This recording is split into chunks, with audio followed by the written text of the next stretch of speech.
Okay. Yeah. Whatever.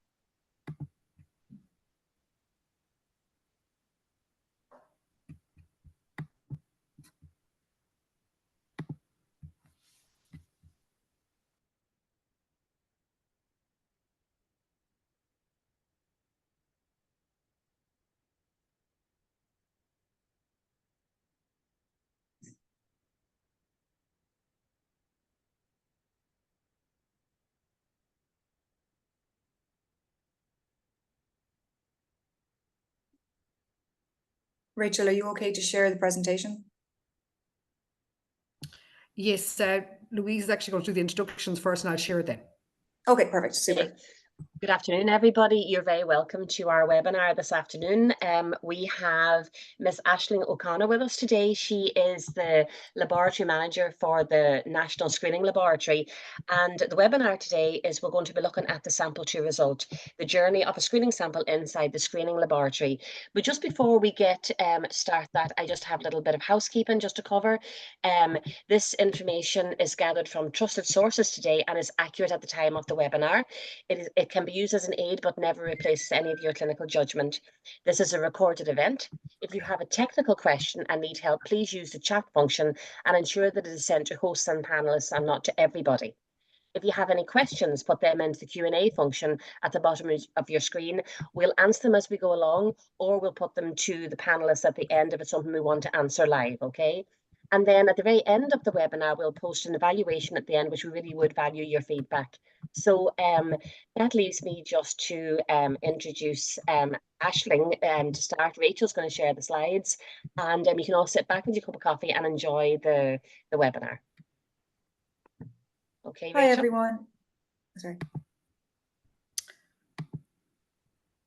Apologies there. Just 1 minute, it'll be sharing. It's just, we're having a bad IT day today. Hold on. Glad it's not just me. Exactly. Debbie, can you share? It's not allowing me to share for some reason. Just for everybody sitting at their computers in the surgeries and at home, we are having a wee bit of an IT blip this afternoon, so we are a wee bit late coming on. So we're going to get Debbie now to share the presentation for Aisling. Okay, Aisling, can you see it? Yeah, perfect. Thank you very much. Okay. Afternoon, everyone. So my name is Aisling O'Connor. I'm the NCSL Laboratory Manager based at the Coombe. So we are processing cervical samples for cervical check. So sample to results, the journey of a screening sample inside the screening laboratory. So basically what happens when you've taken your smear from a lady and it received into the laboratory. So we just might move on to the next slide, please.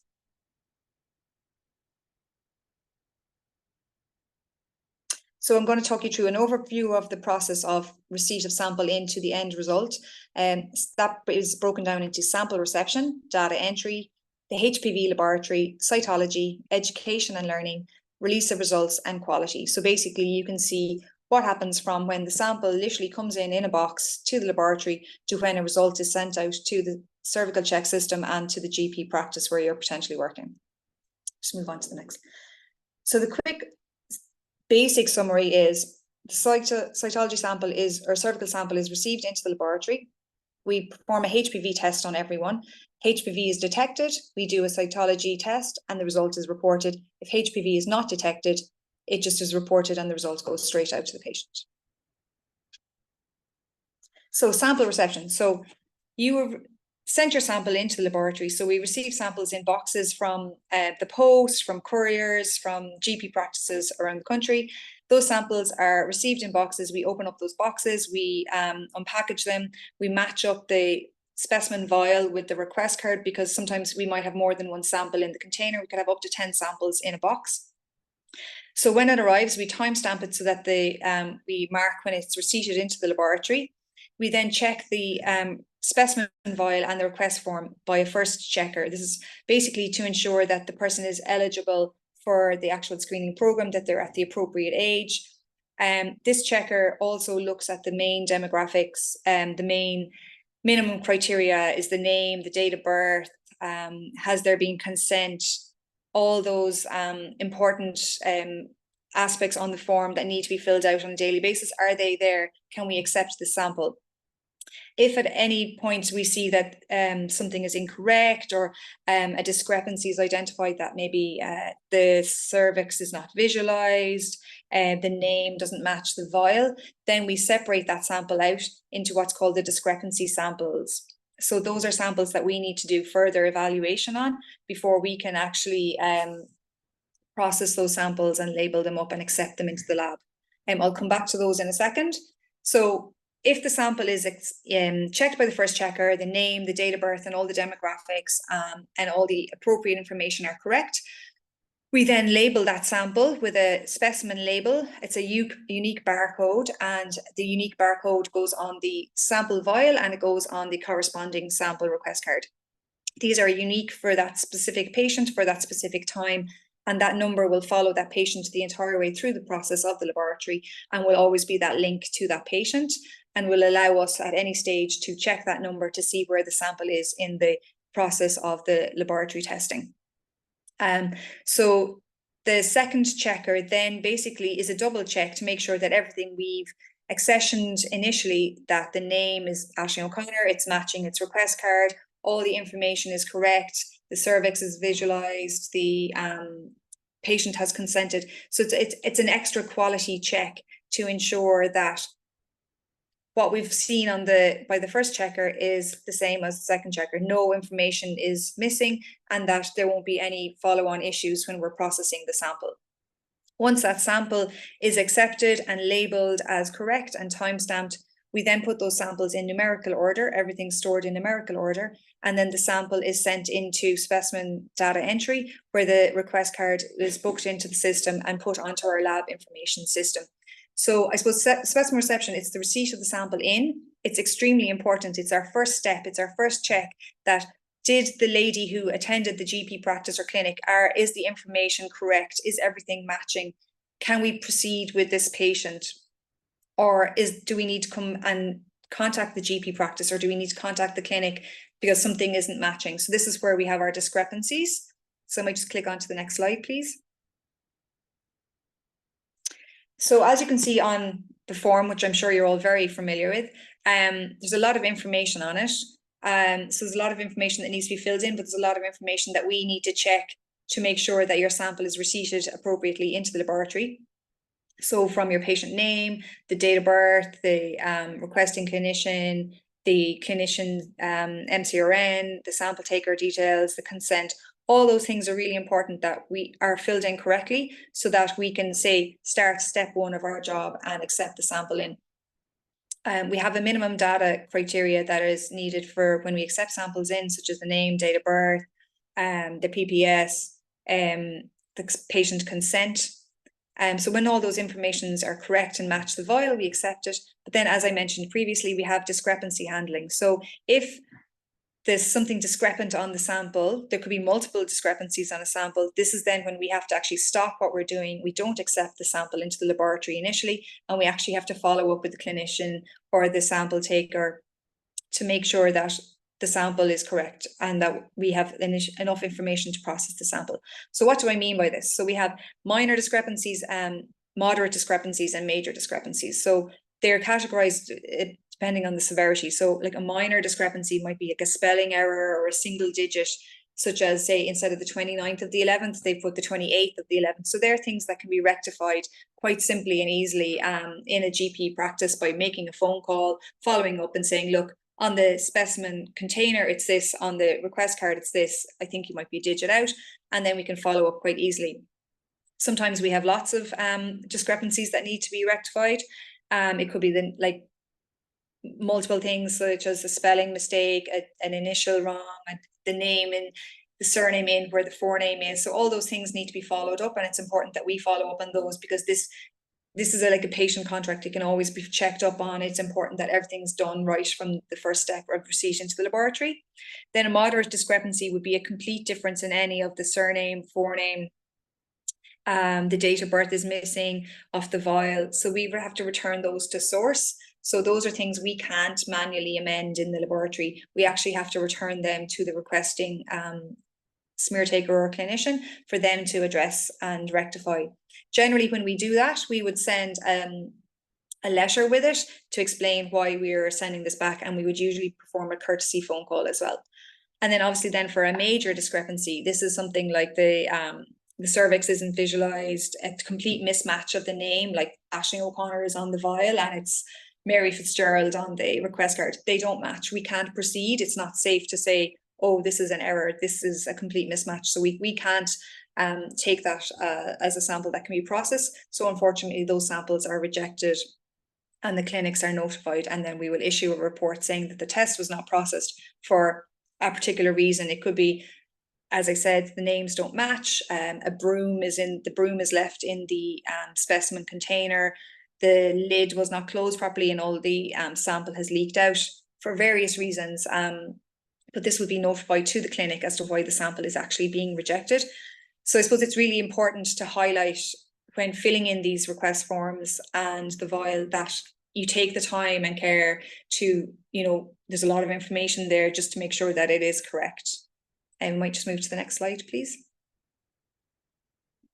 So as I mentioned, with the minor discrepancy, we contact the GP practice. Moderate discrepancy, the vial and request form are returned to the GP practice with an accompanying letter, and then major discrepancy, the sample is rejected. With the minor discrepancy, obviously we're following up with the GP practice. So, obviously there might be one mistake on one vial. We could have up to maybe, 10 samples received in a particular batch that there might be a discrepancy on. So it actually is quite time consuming following up on these issues, because obviously then we're making phone calls, the smear taker may not be available, the GP practice person might be on leave and might need to follow back up with us. So sometimes these can take a few days and a few phone calls. So I suppose it's just to highlight the importance of, when you are filling in this information, take the time and care to ensure that it is correct. I might just move to the next slide. So just for an example, so sometimes, as I said, we might have more than one discrepancy. We need to follow up with the smear taker and sometimes repeated phone calls, and we send a sample amendment letter. So the sample amendment letter is it's a letter from ourselves here at the NCSL to basically say that there is an error on your request form or vial, and what the issue is and what needs to be amended on it. And we send this with the original form, and we keep a copy of the form, and we send you back the sample and the form. Sometimes if you could be waiting up to 10 days sometimes to get feedback on this for various reasons. The smear taker might be away, they might need to follow up with the patient notes. By the time we get the feedback, it can be up to 10 days. So sometimes this can cause a delay on how quickly we can process the sample. So sometimes for patients, they're like, oh, well, we sent a sample in on the 1st of March, but we mightn't have been able to process it until the 10th of March because there might have been a discrepancy we needed to follow up on. So for example, you can see in January, 5% of all our samples were actually discrepant, February 5%, March 4%, April 3%. It seems quite low percentage wise, and thankfully that just shows everyone's doing a really good job on filling in their forms, and there's not too many we have to come back on, but it's still more than we'd like. Just go to the next slide, please. So this is an example of the discrepancies we've had January, February, March, and April. So sample site is not specified, the address was a mismatch, the surname was a mismatch, first name mismatch, a blank vial, so the details weren't filled in on the vial, the date of the test was missing, the cervix wasn't visualized, there's no patient consent, no request form was with one sample in January and 4 in April. The date of birth mismatched, the person was overage or the person was underage, the vial was expired. So even though you might have filled in all the correct details on the vial and the request, unfortunately, if the vial has expired, we can't stand over the processing of the test. So unfortunately, that has to be rejected. The MCRN not filled out, incorrect form, no vial, insufficient sample volume, patient details mismatch, and incorrect sample type, and broom and vial. So as you can see, there's a lot of different reasons why we would potentially have a mismatch or a discrepancy, and sometimes we might have more than one of these issues actually on in that particular case. We could have no patient consent, surname mismatch, and a broom and a vial. So it's really important. I suppose I can't stress enough that this is a really important step that we have to spend a lot of time focusing on to make sure everything is okay before we can proceed to the test. I'll just go to the next slide, please. So once We've happily accepted the sample, we've labeled it with our accession number, we've stored it in numerical order. We can then send the sample to the request form to data entry. So data entry essentially are booking our sample onto our lab information system. So they're putting the results onto the computer. Our details are checked again. So all the details on the request form are booked onto our system, and they're checked against if we have any previous histories on that patient. The forms are then scanned electronically and stored permanently onto that patient's lab information number. So that number, again, will correspond to the barcode that I mentioned earlier at sample reception. So that barcode will follow that patient through. So again, when the sample is being booked onto the computer system, again, that's the barcode that will be used, and that is that patient's unique identifier for this test. Another quality check is performed again in data entry. So a second administration staff member will now check that the request form booked in for Aisling O'Connor is exactly as it says on the system. Her form will be checked again against what's put on the computer system to ensure everything that's booked in is correct before we send the information to cervical check. So once we're happy with that, the patient request has been booked in correctly, that data is then drawn down from the cervical check system, and we await the history from cervical check to say, this patient's had previously smears and this is her patient history results, so that we can do our testing with more knowledge and more and put our recall and management codes in appropriately. So once the data entry system has been complete, we await back our feedback from cervical check as to how we can proceed with the patient. So I'll just move to the next slide, please. So when I say history check, so that's basically an eligibility for testing. So it's an eligibility that is the patient eligible or ineligible to proceed with their HPV test. So if the patient is deemed as eligible, they proceed to the HPV lab for testing. If they're ineligible, it means that we cannot proceed with testing. That means that the patient has had a smear taken in the last 3 months. So unfortunately, that means the cells haven't regrown appropriately. So that would give an inaccurate result. So as a result, we cannot proceed with testing this patient. Also, when we get the history check, if the patient is deemed as eligible for testing, as in it's been over 3 months since their last smear, we get all their previous history. So if the patient has been for a smear, what their smear result was previously, what their HPV status was previously, this allows us to form a better, give a better and more accurate recall and results to the patient that's currently going for testing. So we'll move to the next slide, please. So all patients that are deemed as eligible will get a HPV test. So these are carried out on our Roche Cobas 6800 and 8800. And this is an example of what the machine actually looks like. The entire picture is the machine. So the first part of the machine is, it's called a HPV prime. So this is actually a closed system. So it's a HPV DNA PCR test. So that we are extracting the patient's DNA from the actual smear pot. It's a closed system, which is great because then we have no human error involved in the actual physical testing. The samples are loaded into the front of the machine in their closed vials. The machine scans its barcode. Again, that unique barcode that was identified at the beginning of the lab receipt. This will then assign a little tube and again, copy the barcode. It will take off a sample volume and spin it and then transfer it over to the PCR machine where the DNA extraction takes place and allows for the analytical testing against various markers to see if the HPV is positive or negative. This takes about 4 hours to test and it's quality controlled at every point. So every time we run a patient batch, it can run up to 78 patients at a time. We run internal QC and we run machine QC to make sure that basically our test, we can stand over the results and the results are not released until the QC has passed. And this is the same with every batch we run, that basically the QC is basically confirming that this has been a valid run, so that any test on this, the results are now valid, so we can proceed to release the results. It's a very useful system because the fact it's closed. You're ruling out human error. You don't have issues with opening and closing containers or picking up the wrong sample and scanning the wrong sample. The machine is doing it all for you. So we're removing human error, which is a great asset. We might move to the next slide, please. So as I said, you then get your HPV results. So it's either HPV negative or HPV positive.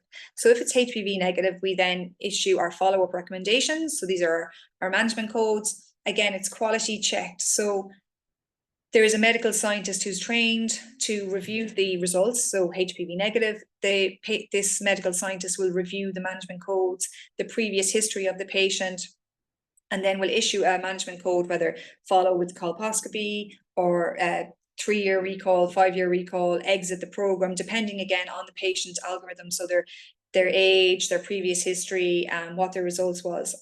This is then checked again by a second qualified medical scientist to make sure that everything, the correct management code has been submitted, that is the correct patient result for what was submitted on the machine. Then these results are authorized and sent to cervical check and the clinician. If the HPV result is positive, then the sample is sent to cytology, and this is where a slide is made, and this is where the journey continues for this sample. So I'll just go to the next slide, please. So cytology, this is only for HPV positive samples. The HPV negatives have been reported at this stage. So the HPV positive samples will then be gathered and sent to the cytology lab. This is where we prepare a glass slide, and this slide is stained, quality checked, and sent to a medical scientist for review. So an example of this slide you can see is at the bottom of the screen. So the circle in the center is actually all the patient's cells. So these slides are prepared on a Hologic T5000. So that's the machine there pictured to the right. So this again is a closed system. We load the sample vials onto the machine. Again, the lab number, the number that was given at the very beginning of sample reception, is scanned again as this unique identifier. The machine on board processes one sample at a time. It creates a unique barcode, again matching the sample label, and etches this onto a slide. So again, the slide is given a unique identifier that matches that vial with the lab barcode.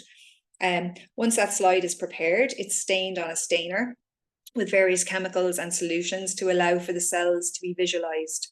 This is then quality checked, so we ensure that the staining is appropriate, that we make sure that the slides that are stained have a quality slide checked. Once the quality slide is checked and seen as appropriate, we'll then send the slides to the medical scientist for the cytology report. I'll just move to the next slide. So this is an example of the stainer then. So the slides are sent through various solutions, and I suppose colored solutions would probably be an easier way to say it for anyone that may be non-scientific. And then the cells in these slides have a certain quality and will pick up certain pigments from the actual stains to allow for visualization under a microscope. Once the slides then go through the machine, they're sent up to the lab for analysis. So they're now at the medical scientist screener. So the slides will be checked for adequacy. So what is adequacy? So in order to give an appropriate result, we need to make sure there's a sufficient number of cells to be examined to deem the slide as adequate. So that's 50 cells per 10 fields. So it could be up to like 5,000 individual cells. And I'll show you what some cells look like in a few more slides. But this is to basically, it's a baseline to say, right, this slide is adequate. So the result I'm giving is based on a certain volume of cells in the slide. So all slides are checked for adequacy to allow them to be proceeded. If the slide is inadequate, so it may mean that the smear was inadequate when they were taking, maybe, you know, the broom didn't go in far enough, maybe the broom didn't collect enough cells. This will be reported as an inadequate smear, and the patient will be asked for a follow-up in 3 months.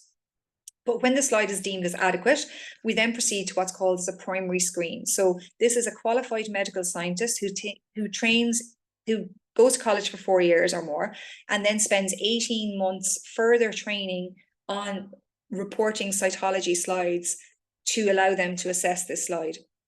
So a lot of training and education goes into this medical scientist. So they perform what's seen as a full primary screen. So again, that's reviewing 50 slides per 10 fields. So this is a full screen. They will then give their result, so be it negative, no abnormality seen, or LSIL, or ASCUS, they will give the result of what they've seen. The slide is then sent to a secondary screener who will perform the screen again. So this is a full screen again of the 50 cells per 10 fields. and will give their result. If the result is negative, the results are released with a recommendation, the OR coding as previously demonstrated in HPV, follow up with colposcopy, repeat in 3 years, repeat in 5 years, exit the program. The normal cervical check and management codes are used here. If there's a difference in opinion, it's sent to a consultant. So if the primary screener says it's negative and the secondary screener says it's ascus, that's a differing of opinion. So then that's sent to a consultant. So the consultant pathologist will report all abnormal cytology cases. So these are, the report is released again with a recommendation. So potentially your slide is actually viewed by 3 people, 2 qualified medical scientists and a consultant to issue an abnormal result. So it's quality checked at 3 stages. So it's reviewed a long time. We might move to the next slide, please. So this is an example of what a normal squamous cells look like. The nuclei show uniformity. So the nuclei are the small purple dots in the middle. They're with smooth nuclear borders and they're evenly distributed chromatins. They're quite evenly stained. There's no abnormality, there's no clumping, they're quite uniform picture. So this is what a normal negative smear would look like. And we might move to the next slide. As you can see, there is a severe difference. Now, this is a low-grade squamous intraepithelial lesion. So coilocytes are a pathogenomic feature of HPV infection. So basically, they're synonymous with the HPV infection. So if you look at your screen, if you look in the center where the pink or red cells are, and there's a cell right beside it, and it looks like there's a little grid around it, that's a coilocyte. So it is recognized by a large, sharply defined, clear perinuclear halo. The nucleus is enlarged, as you can see from the previous slide. The nucleus, which is again the central dark color, is actually taking up a significant proportion of the cell. And it's hyperchromatic, which means it's darker pigmented, and it has an irregular membrane. So there's a distinct difference from that to the previous normal negative smear. So these are features that the medical scientist screeners are looking for when they're looking at a lady's results. And we might move to the next slide, please. This is then a high-grade squamous intraepithelial lesion. So this is a severe grade. So this is nuclear to cytoplasmic ratio exceeds 75%. So as you can see, if you look at the center, these cells, the purple chromatin nucleus is actually taking up the majority of the cell now. So it's very different to the cells you saw in the first slide. And they're hyperchromatic. So they're very dark and like almost like purpley black. So these would be very distinctive and very easily identified on the smear, and this would be graded as high-grade squamous intraepithelial lesion. So as you can see, it's probably not as clear-cut as from the first slide to the last slide, and the entire slide would not be representative of this. There might just be pockets of abnormal cells. So it's very important, and that's why the medical scientists review the 50 cells per 10 fields to ensure that they've captured all aspects of the slide. And we might move to the next slide, please. So that's why there's always education and learning. So we, as medical scientists in the laboratory, continue to have continuous professional development. We're always going on courses, continued education and learning on how we can better improve to ensure that we are providing a safe quality of service and that we are keeping up to date and keeping appropriately trained. We have multi-headed microscope sessions. So in the picture there, you can see multiple people around a multi-headed microscope. So we do a lot of teaching and education sessions. So difficult cases, sometimes cases that, you know, maybe only one cell looked a little bit difficult in, the pathologists will actually have, we have monthly screening sessions where difficult cases are reviewed and they're compared against the histology. So all the team will actually look at these slides together and give their opinion of what they might have called the slide and how we can better identify cells to basically, I suppose, work better and ensure that the patient is getting the correct and most accurate result. So difficult cases are reviewed on a monthly basis. Staff are always notified of difficult cases, and we discuss and openly communicate and share education on how we basically report these cases. The medical scientists are always going on external courses and continuing their education and trying to keep up to date on how we actually perform as medical scientists and practice as medical scientists. And the cytology medical scientists go on a screening update course in the UK every year. The UK have multiple NHS run cytology screening update courses, and it's mandatory for all our medical scientists here to go on a update course yearly with the UK screening service. And we'll just move to the next slide, please. So the release of results. So the patient results are authorized via either HPV or cytology, and then a management code is given accordingly, depending, as I said earlier, on the patient's age, their history, HPV positive, negative, what their previous history is. So it's very important that we look at their history and actually make an informed decision on what their follow-up should be it exit the program if that's the age appropriate and they're negative, be it follow-up with colposcopy, be it repeat in 3 years, repeat in 5 years. Once these results and management codes are put in and the results are authorized, the results are released to Cervical Check, and then Cervical Check will generate a letter from this, and the letter will then go to the lady to say your smear is normal. Is your smear is normal? You are fine. You report back to Cervical Check in 3 years, 5 years, whatever it is, or obviously, you know, follow up as per the recommendation in the letter. And the results are also sent to HealthLink. So these are the GP practices. So the results come directly from the NCSL and Quest to HealthLink, and that's where the patient GP requesting clinician will get the result, and then the patient ultimately receives the results via the letter or via the GP as well. And might move to the next slide, please. So this is the recommendations table that we use. So as you can see on it, sorry, it's probably a bit small for people to see, but Cervical Check have an algorithm of what basically we should code depending on the management criteria and what we've seen, and the follow-up for the 3 years, 5 years, refer to colposcopy, exit the program. So this is something that all our medical scientists are trained on, and this is something that we follow and use when reporting our patient results. So multidisciplinary teams. So this is basically how our cases are, any abnormal cases are referred when they're referred to colposcopy or follow-on treatment. These our colposcopy clinics link in with the lab, and we discuss these as a team together with the clinicians, with the colposcopy nurses, and with the managers there. It's a team-based approach on how best to handle and manage this patient and manage their treatment, and an action plan for the actual patient is discussed. So currently at the NCSL, we would have MDTs weekly to discuss the various clinics, and our consultant pathologists will participate in those meetings and will discuss the pathology and what's seen on the microscope with their clinical counterparts in colposcopy and gynecology or gynae, to basically best lead in with the treatment and how to action plan the patient results. And might move to the next slide, please. So quality overall, all Cervical Check laboratories must be accredited. Obviously today I'm just speaking on behalf of the NCSL, but obviously the Cervical Check use Quest and the NCSL. We are all accredited to our own national standards.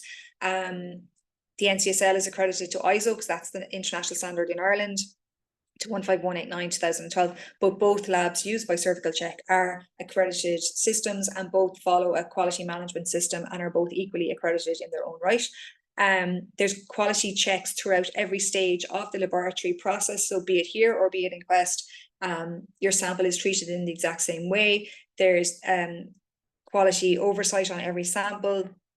There's checks, multiple checks are carried out, as I said, from when you receive the sample in the lab, for even labeling it, to putting it onto the computer system, to through HPV, again in cytology. At every step, everything is double checked that is the correct patient, it is the correct sample, and is the results correct for what we've seen on our system. So there's quality checks throughout.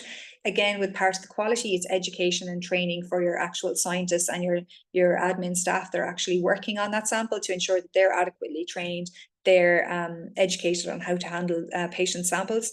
And then also on from that as well, Cervical Check have their own QA standards. So we as a laboratory and Quest as a laboratory have to ensure that we comply with what Cervical Check have written in their quality standards. And they have a 2-yearly inspection with each laboratory to ensure that we are meeting their standards and that we are processing cervical check patients following the guidelines and ensuring that every patient is treated equally and that every patient is treated to the highest quality standards. So quality relates to the entire process, basically. And just an example of the cervical check standards. So we have to ensure that we are compliant. And as I said, there's every 2 years, there's a cervical check quality assessment. So one of the standards would be that the lab has a quality management system in place and is required by accreditation standards. So again, this is ensuring that, you know, Cervical Check have put out the requirement that you need your lab to perform to this level. So we as a laboratory have to meet these standards. Again, that there is a documented discrepancy handling. So how do we handle our discrepancies? Is there a log? We record the discrepant samples. We let Cervical Check know that there's a discrepant sample. Because as Cervical Check are service giver, we have to ensure that they're fed back information of, oh, you know, we're having a lot of discrepancies regarding a certain thing. They can then feed back that into the GP practices and into the sample takers to say, look, you know, we're having an issue with a certain thing. Can you update your staff and inform training and education on that? We might move to the next. So basically, we are a team. Obviously, as a sample taker, you are the start of our sample journey, and we as the laboratory are processing the sample, but we have to work together in partnership between the lab and the GP practices to ensure that we're doing the correct job for our patients. We are making a difference. The cervical screening is not a diagnostic tool, as I'm sure everyone is aware, but is a screening tool. So nothing is 100%, and there is always room for error because it, again, is screening. We're only screening the cells we see at that time.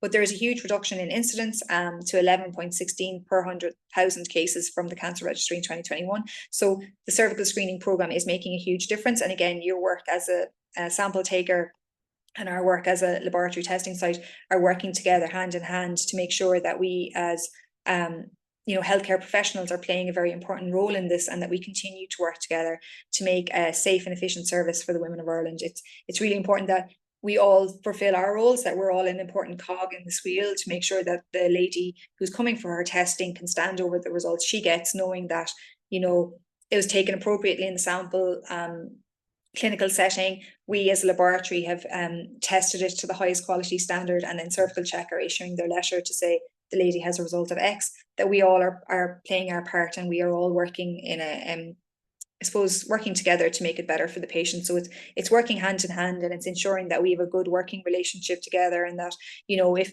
you're unsure as a sample taker or as a clinic, you know, if there's a question you have, that you feel confident to ring maybe the laboratory and say, look, I'm not sure about this, how do I best proceed? It's ensuring that we have a good, healthy working relationship together, and that we can, I suppose, bring the service together for a safe result for all our women. And just want to say thank you. I hope it's been informative and okay, and apologies again for my technical glitches and delays in this presentation. Some problems with my PC. Aisling, thank you very much. That was an awful lot of information in a very short length of time. It's very impressive. And as I'm sure everybody else, the same as myself, will review that when it goes up on the website at a later date, so we can reinforce all you've said to us today. So when you're catching your breath before we do the questions and answers, I'm just going to introduce the panelists today. We have Mary Fitzgerald. She's our lab coordinator here with Cervical Check. We also have Sarah Fitzgibbons. She is our primary care advisor. And they're going to be here to support you with any questions. We also have Rachel Comer, the education manager in the background. She is working all the chat function today. She's putting all the links in the chat function for us. So hope everybody's taking a wee note of that. We have Debbie Ramsbottom.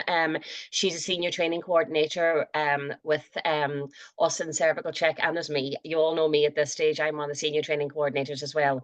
So there's a good few questions actually, and the first one is an easy one. I'm going to put it to you, Aisling.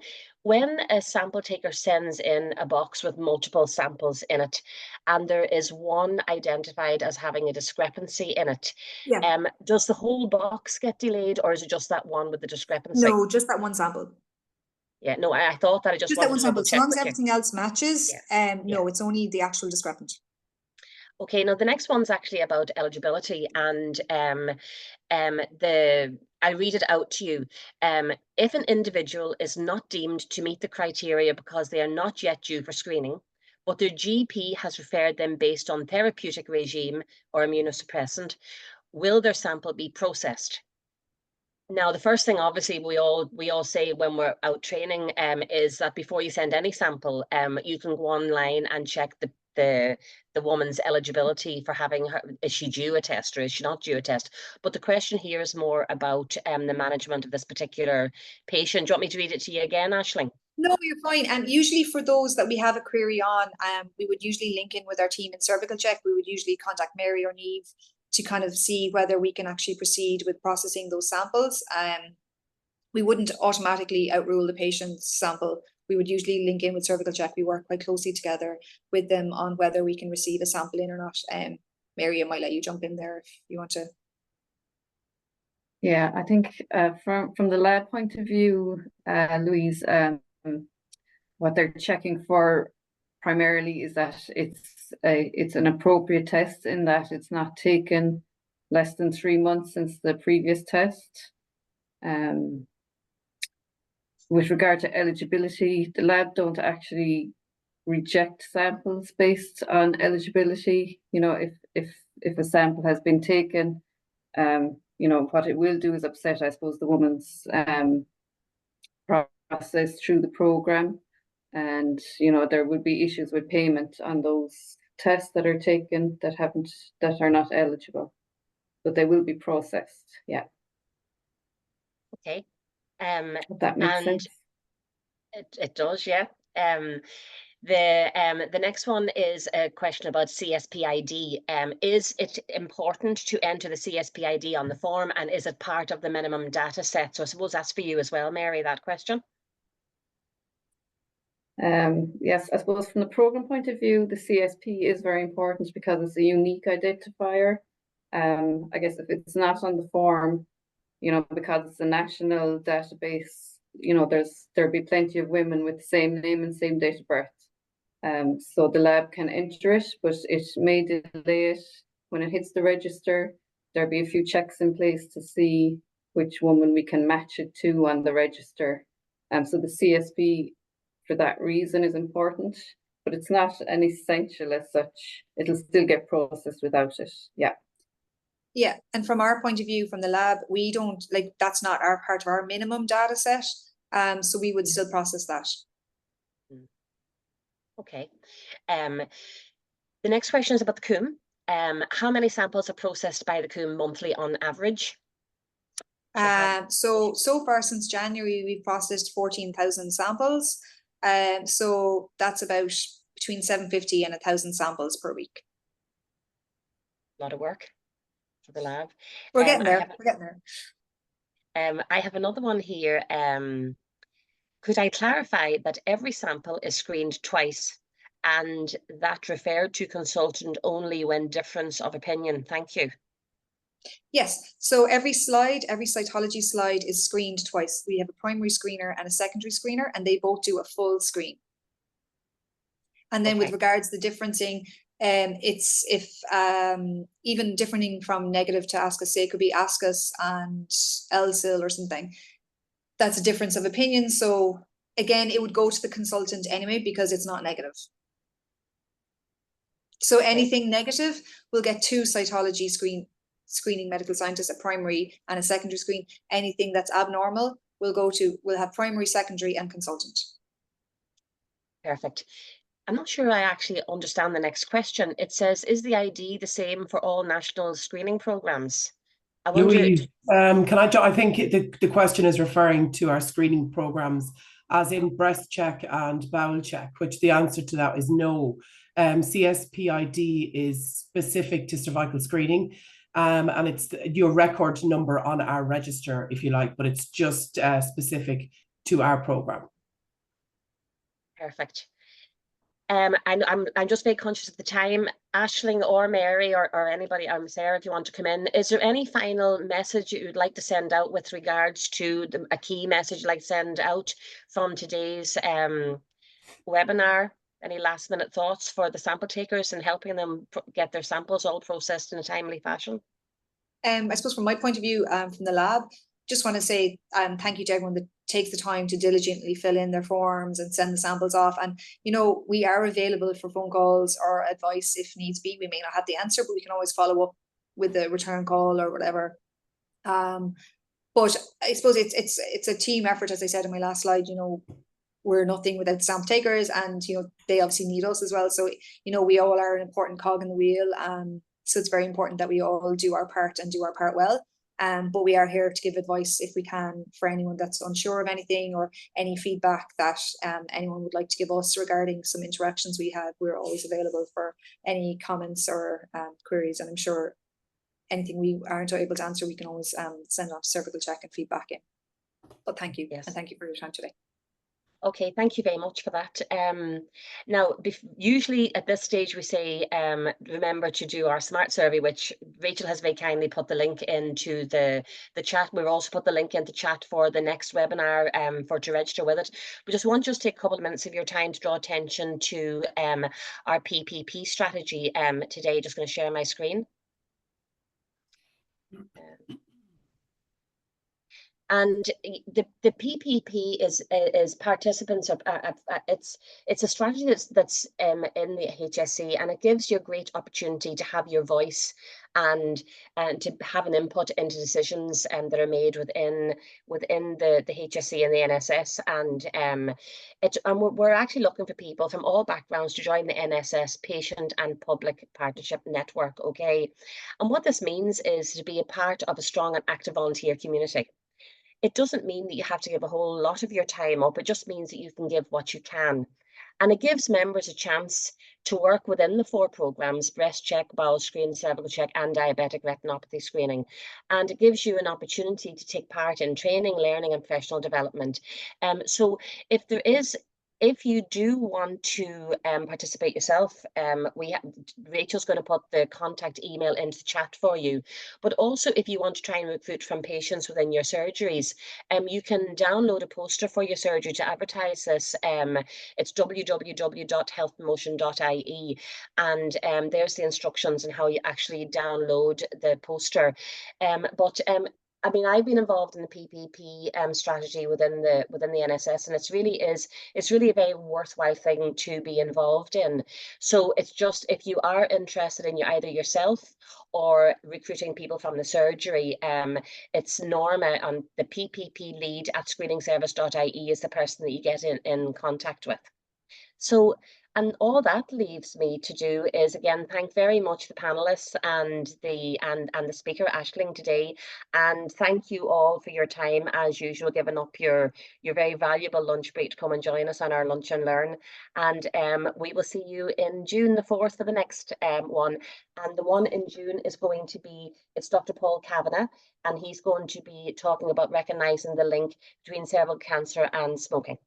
Okay, so good day to everybody. Thank you. Thank you. Thanks, everyone. Bye.